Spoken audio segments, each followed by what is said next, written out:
Hey everybody, Nick Marzock with Full Compass. Here at Full Compass, we know VO, and we want to be here for you, the pro. So you've come to the right place. In this video, we're going to be talking about dynamic microphones. If you are a voiceover professional or are in podcasting or broadcast, you're probably familiar with dynamic microphones, but just in case, this is a general idea of how they work. Dynamic microphones are sometimes called moving coil microphones, and that's because inside of the microphone, there is a diaphragm attached to a coil, and that coil surrounds a really powerful magnet. So when sound hits the diaphragm, it moves the coil and generates an electric current that then becomes the audio signal. Dynamic microphones are not a typical choice for studio voiceover work because they're not as sensitive, they're not as responsive as a condenser microphone. They don't work like a human ear, and that's just because it takes more energy to move the diaphragm and the coil that generates the audio signal. So they're not gonna pick up on as much detail and nuance and texture of a voice. However, because they're not as sensitive, they are great for rooms that have ambient noise. They will block out a lot of that noise. Or podcasting, if you are there interviewing somebody, dynamic microphones are great because they're less likely to be picking up another voice. They also typically don't require external power so that you can plug them into a mixer that doesn't provide phantom power. They're also a really great option if you're doing voiceover auditions on the go. So these are just a few great dynamic microphones for voiceover or podcast or broadcast. And we will start with the Shure SM7dB. This is an industry standard microphone. Not so much in studio voiceover, but definitely in podcasting, definitely in broadcast. This is a legacy microphone. The first SM7 was built in 1973 off of the broadcast success of the 60s with the SM5. In 2001, they released the SM7B, and now it's the SM7dB. Shure basically took an SM7B and put a preamp in it because on an SM7B, it is a bit quieter of a signal, so you need some kind of a cloud lifter or gain boost externally in order to boost the mic signal. So they upgraded the 7B by installing a preamp in the SM7dB. You can switch it to plus 18 or plus 28 decibels of extra gain coming out of the microphone. Still the same switches in the back. You have a low cut filter, a mid boost, so a lot of customizability, but now with even more gain.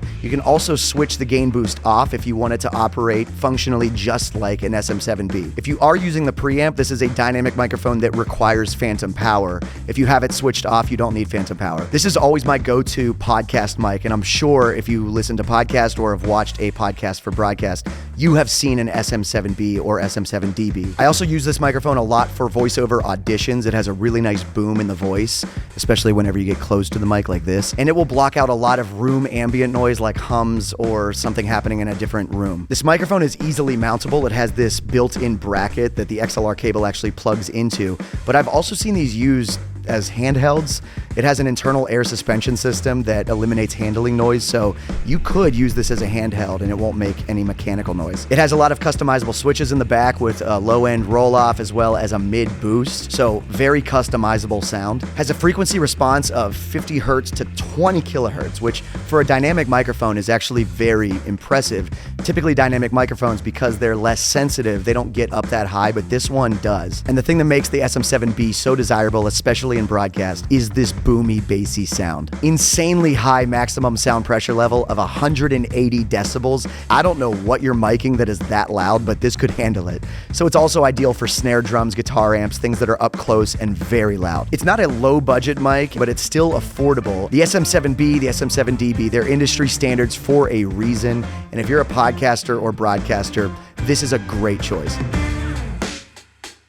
The Electro-Voice RE20. This is an industry standard microphone in broadcasting. It's the sound of FM radio. They have such a signature boomy sound. It eliminates the proximity effect by using this variable D, trademarked, technology. And what that is this perforated interference duct. It almost works kind of like a shotgun microphone, except the capsule's up here, whereas in a shotgun, it would be at the base of the microphone. It's true cardioid with virtually no coloration at 180 degrees off axis. So I could get up close or be back here and there's no proximity effect. It still has a consistent sound no matter how close the sound source is to the mic capsule. And that's due to the design of the microphone, but because of its consistency and its depth and boomy sound, it's perfect for processing on radio, the compression, it just has that signature sound that disc jockeys are looking for. It's also popular in podcasting, anything with spoken voices interacting with each other where you don't want a lot of bleed from the other person. this is a great microphone to use. It has a frequency response of 45 hertz to 18 kilohertz. It's tailored for a voice. It ducks out around 2 kilohertz and just below 5 kilohertz and preserves the crisp sibilance of the S sounds of a voice while being boomy in the low end and having very clear midtones. It's really crafted for spoken voice. Even though it has a very minimal proximity effect, it still has a mid-bass tone shaping switch so that you can craft your sound depending on where you like the microphone to typically be in relation to your mouth. This is a microphone that doesn't think that it's a dynamic microphone because it has a large diaphragm coil, and that coil is humbucking too, so it will get rid of line hum so that it's completely quiet in between words, just like you would want for morning radio or radio broadcasts or podcasting. The RE20 does have a low output, so it's important to have an interface with very low noise gain or use a noise-free gain booster. The RE20 is an industry standard for a reason. It's a powerful sound, really great tone to the microphone, and it's not going to break the bank. It's just a really solid, incredible microphone. The Shure MV7 Plus. This is a dark horse microphone. It's the little sibling of the SM7B, so it is slightly smaller, but it has the same versatility. Not only does it have the XLR standard output, but it also has USB output and a headphone jack if you want to use this as a USB microphone where you don't need an interface. It's just the microphone directly into your computer. So it's great on the go, it's great for travel, and it's great on the budget. A lot of value in a very versatile, small, compact microphone. It's a standard dynamic cardioid pattern, so it does a great job of blocking out room noise. Probably not the most fitting for a professional voiceover studio application, but for auditions or voiceover when you're traveling or podcasts, especially broadcasts, this is an excellent microphone. If you are using this as a USB microphone, you can download the Shure Plus Motive desktop app, which comes free with the microphone. This enhances the capabilities of the microphone, gives you peak limiters, EQ, compressors, all of the functions that you would want in processing built into a desktop app. The USB connectivity gives you expanded features too, like